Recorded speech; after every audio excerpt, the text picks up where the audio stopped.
Hello, team. It's time for the Daily Detangler.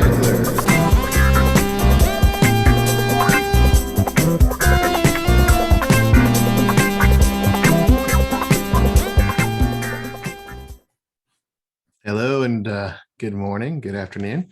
And took yesterday off from doing detanglers, and it was a good little break. And I'm back this week. Last week, we had a great experience. I had a great experience on moving the concept of tangles forward, and I wanted to just share a little bit about that work and what the team was able to create and the help that I got in making the concept of tangles more structured and also hopefully a little bit more relatable so that we can start putting them into action this week. So I'm going to talk about the situations, tangles, what they are, and then some actions you can take to get detangled. The VUCA conundrum that Catalyst put out, where he talked about the response that we all have to volatility, uncertainty, complexity, and ambiguity. He put that out in a video. I think it was the conundrum number 2 or 3, how we respond to VUCA really matters. And in that conundrum, he talked about 90% of digital transformations failing. And they resolve when a digital transformation is launched or started from the executive perspective. Those initiatives, those transformations resolve to 3 things: either breakthrough results, which is only about 10% of the time, a reframing or ratcheting back of the transformation into something that is achievable, or just a termination, just terminating that initiative. And in today's world of the digital economy, companies really can't afford to just terminate the initiative. But we're seeing in the work that we do, it's really hard to achieve breakthrough performance. And why is that? Well, across the change transformational journey, there are 3 acts. And this is how we've defined those 3 acts: act 1, 2, and 3. And you'll see that the green is the energy level on the left, and the orange and red is positive, where the green is the orange and red is negative, and the green is positive. And that energy level can go up and down. And usually when a transformation starts, or really a big change initiative starts, there's always a act 1. And this I've actually seen even when a new function's created, a new program is announced, or a new product is launched. I've seen this play out. So act 1 is this idea of, hey, we're going to change the status quo. Act 2 is, oh, this is hard. It's getting harder. And there's this disillusionment slope. And then you see this inflection point at between 2 and 3. And this is something that what made me think about and really relate to as I've gone through my own change journey, and over the course of almost a year, documenting the change journey that I've gone through across these acts. And one of the things that I'd like to do is plot out all of the detanglers I've done. I've done over 100 of them, plot them out on here and see how they relate to the change journey. And one of the things about change is it's constant and it's ongoing, and it's driven by the environment that we're in. Here I'm using the 3 states of matter. Catalyst has talked about how an ice cube melts, and what is that? What creates that? And one of the things that I like to think about is it's the environment, and the environment of this, in this case, this beaker. This environment can drive a change from a solid to a gas by providing a lot of heat. It could also drive a lot of change from a gas to a liquid by providing cooling. That's what the environment does. Or from a liquid to a solid by providing freezing, for example. And there are these change states, all the same thing. They're all water, but the environment that water is in drives change. And when it comes to us as humans, we are also in this environment.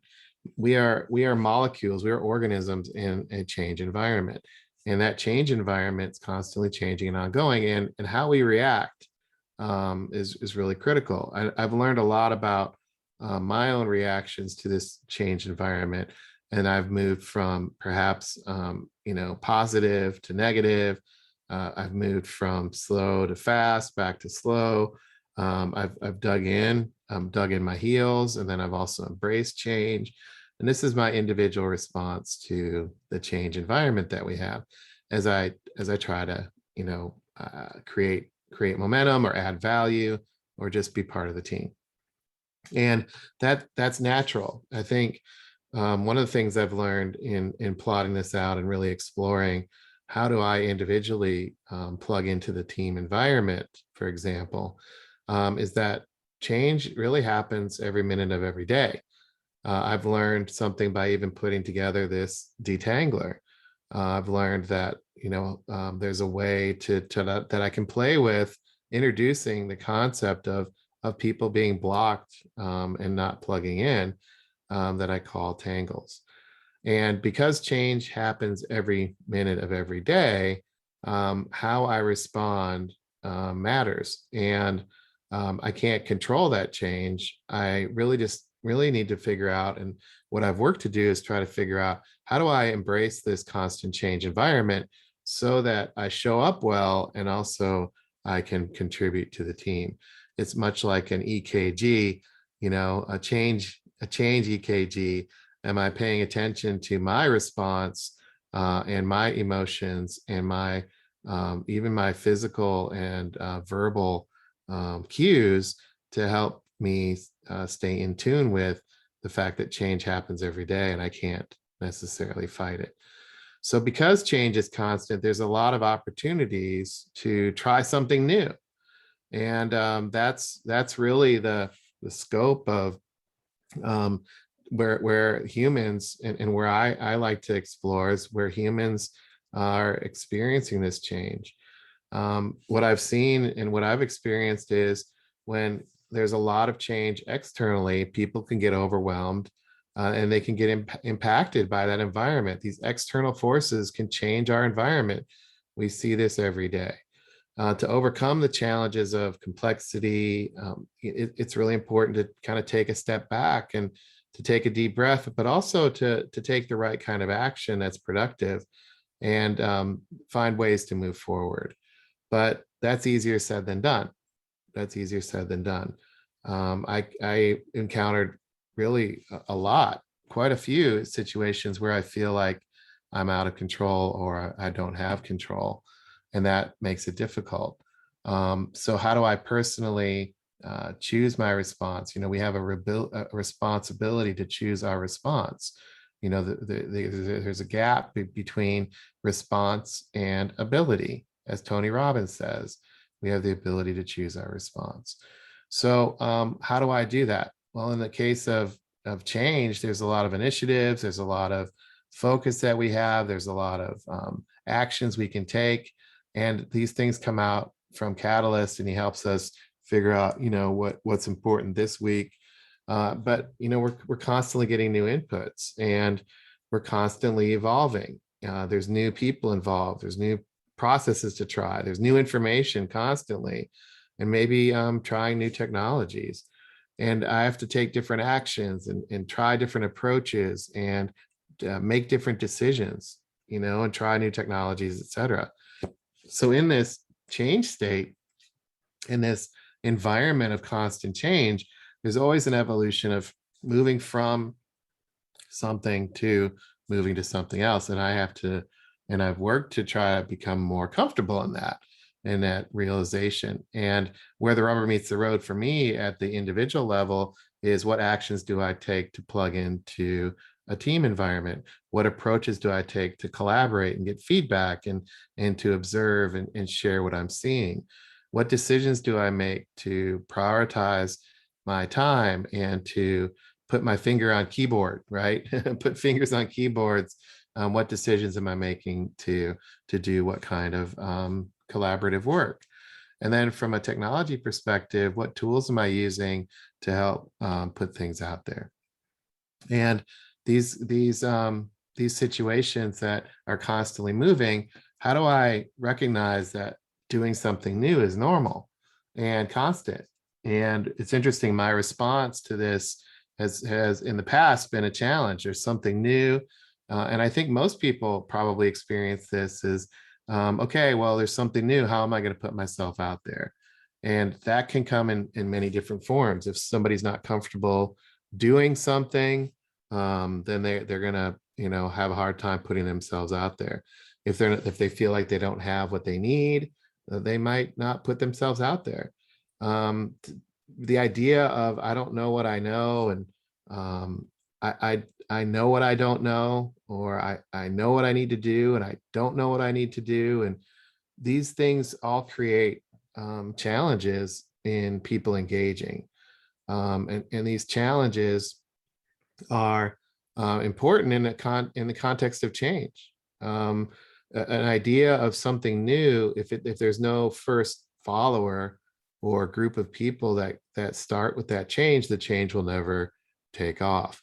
So the idea of engaging in taking the first step, and especially from a kind of a first follower perspective, how do I free myself up to take those first steps and embrace it?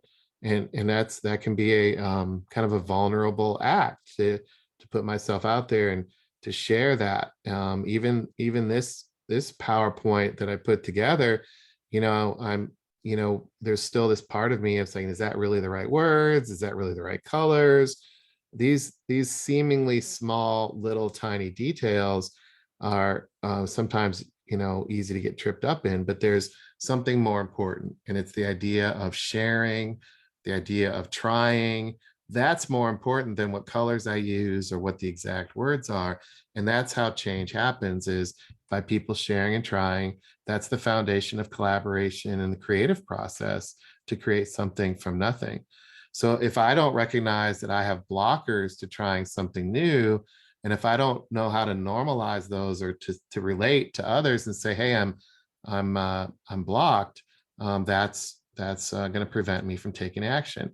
So that block, that inability to engage, or that little bit of a gap and struggle in taking that first step, I call that a tangle. And that's what we've been working on as a team, is this idea that tangles are anything that really blocks performance, and they block the ability for somebody to do something new. They're challenges in getting that creative work done and getting people outside their comfort zone. Tangles have blocked me from putting myself out, especially if I'm not used to doing it. I mean, if you think about it, tangles don't happen if you're really comfortable. And if you've done it a million times, you don't really get tangled as easily. You probably don't have to get tangled at all. You know what to do, you know what to do next, you know where you are, you know what's important. But when it's something new, that's a whole different ball game. So we use the idea of tangles to make this a light way to remind us that it's not a life or death situation, that the environment around us can create tangles, and it's okay. And tangles are an important part of the change process, and saying I'm tangled up on something should invite curiosity, not a philosophical judgment, or a huge heavy burden on somebody to get detangled. Just being able to say, hey, I'm tangled on that, and then exploring what kind of tangle that is important to the change process and moving things forward. So we want to have a lightweight way to remind us when we're negatively impacted. And that's part of being human. And one of the things that I really think is important, and I have had to remind myself on this, is anytime we experience something new as human beings, it can engage our flight or fight or freeze response. And this has been happening since the dawn of time. And actually the fight, flight, or freeze has helped us adapt, and it's actually helped us survive as a species. And so fight, flight, or freeze isn't a bad thing. It's just recognizing that, and then kicking in the cerebral cortex to say, look, what can I do about it? Tangles in the fight, flight, or freeze, they're powerfully emotive. we can all feel these knots in our stomach, these butterflies about putting ourselves out there. That's part of this, and we can feel uncomfortable when we're experiencing something new. If you just look at these words on here, freeze feels like, well, I'm capitulating, or fight means I need to dominate, right? Flight is quit, run, and hide. And in today's world of digital transformation, where things are not necessarily known, it's really easy to kick in these responses and give up. And these tangles that come out from the fight, flight, or freeze response can really pull us back to our comfort zone, and more importantly, back to status quo, which is obviously the opposite of change and doing something new. So trying something new is critical. We see a lot of these challenges in the work that we do, and it's important to take action. And I wanted to build tangles in a way that allow people to take action and to try something new. To engage in change, you have to do that change. You have to be the change, as Gandhi said, be the change that you want to see in the world. And this gap, this jumping of the gap and putting on kind of your hero superpower, if you will, is important to jumping across the bridge. We want people that are freed up and experiencing, the thrill of innovation and creating something from nothing, and trying it and learning and exploring and playing with that concept as we engage. So to help with that, the team helped me come up with, and the team worked through to figure out, how do we make 5 common tangles? And the 5 common tangles that we see in the change area is the more tangle. I need more information. I need more context. I need more. This doesn't make sense to me. I need more before I can decide to act. And that more tangle, it can block action. The next one is the time tangle. This is the tangle of feeling that we don't have enough time to properly take action. The key here is what the definition is, or what the expectation is for doing or taking that proper action. We feel like we don't have time. And so that's the time tangle, and it can show up and block us from taking action because we're afraid that we don't have enough time to put out something of quality or whatever. Then there's the waste tangle. This tangle comes from believing that what we're trying to pursue as a team isn't worth it, or what the team is engaging in is down the wrong path, or what somebody is exploring isn't worth the effort. So it's a waste of time. And that waste of time and that feeling of, hey, this is a waste of time, I don't see how this impacts me directly, is a tangle to taking action, which can impact the overall team's progress. The next one is the right tangle, which is that I need to get it right. I need to get it right. I'm in the spotlight. I have to put things out there in a way that is perfect. I want to know what progress looks like. I need to know if I'm going to get credit. I need to know all of the criteria of what good looks like in order for me to get it right. And that right tangle can create a heavy burden on innovation, especially if we're building something brand new where those things are not defined. The control tangle is the last tangle, which is, I know what we're doing. I know what this looks like. I know how to control this, and it needs to be my way. This is the tangle of feeling that there's something else that's required that I already know the answer to, that I already know how to get there. It's just everybody else needs to follow what I say. And that's being in this idea of control tangle, which can really put a damper on collaboration and innovation, because you come in already with a predefined solution, and the collaboration becomes all about your agenda. And I don't know about you, but I've done all 5 of these tangles. I probably have done each one every single day for the last 2 years, and they pop up constantly. And so that's what I would encourage you to do is to recognize these, and let's play with these. Each of these are driven by the environment around us, whether it's uncertainty, ambiguity, the control or the status quo that we need, the complexity that we're encountering. Each of these are critical responses or natural responses to the change environment that we're in. To detangle those is pretty simple. It's just like pulling apart a huge mess of knots. I don't know if you've ever had this with maybe holiday lights or a big ball of knotted yarn, but it's really hard to tackle the whole thing. You have to find that loose end, and start pulling. And that's what we do with our tangles. So by recognizing those tangles, you can pull on it and detangle yourself. And the way to do that is there's responses to each. So take a look at this. I put together 3 or 4 ways in which you can engage and detangle. For the more tangle, it's really about publishing your assumptions. If you believe you need more information, why is that? Publish those assumptions. The time tangle, it's all about chunking down and trying to do something that you can do. For the waste tangle, it's about engaging with humility, humbling up. If you feel like it's a waste of time, but yet somebody's bringing it up and is pursuing it for a long time, maybe you should get curious and humble up and explore that.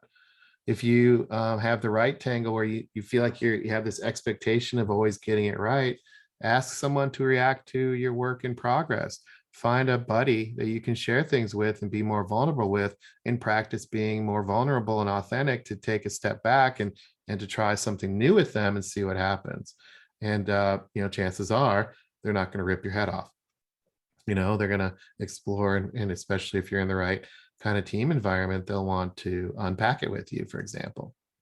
And then with the control tangle, it's about, what you can control is an idea, but control in scoping down what you can control, but also what really matters.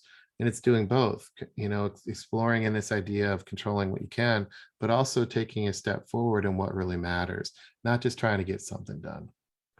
So I'm going to explore each of these tangles in a kind of a mini series of detanglers. This was the first one, and I'll go through each tangle in its own detangler going forward.